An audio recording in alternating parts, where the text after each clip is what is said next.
today on the ChatEDU Check-In, Reality of the Learning Stall. This story centers on a computer science professor's experience with an undergraduate student who used an AI agent to complete a research project. This was a student who was doing a project on protocol verification. Over several weeks, the professor discovered that the student had merely prompted the AI to do the work, and when the student came in for meetings to talk about the work and the progress, he could not explain how the code or the logic functioned. Crucially, the experiment was scientifically invalid because the AI generated the training data, the test data, and the code being verified, which created a closed simulation.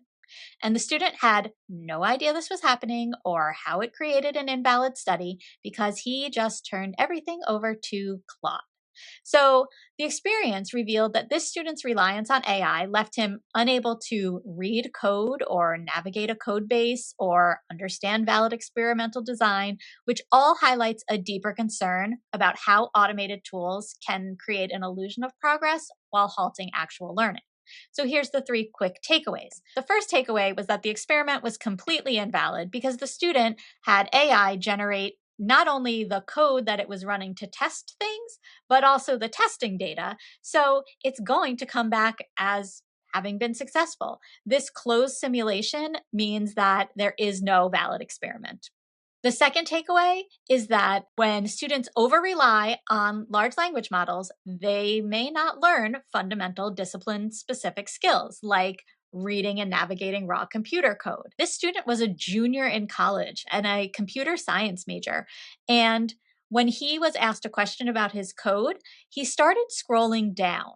This was an indication that he really didn't know what was going on, since it was a question about constants, and constants are declared at the beginning of your code, so he should have been scrolling up. But this demonstrated very clearly that he couldn't even navigate his own or somebody else's written code.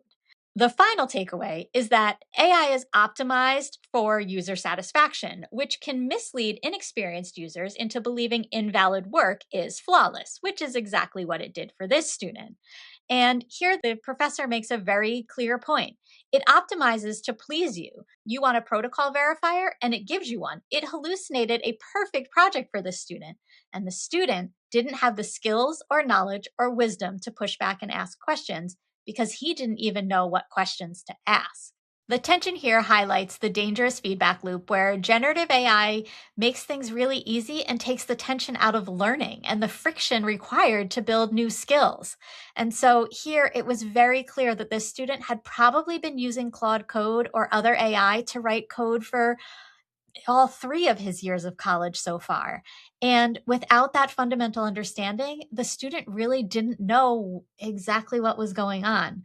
So we really got to be careful to make sure that our students are having opportunities to engage with new learning and create that friction and tension so that they do understand the basic fundamentals. It's big questions, and how do we get there, and how do we prevent students from using AI when AI is so easy to use? I don't have all the answers, but we'd love to hear what you think.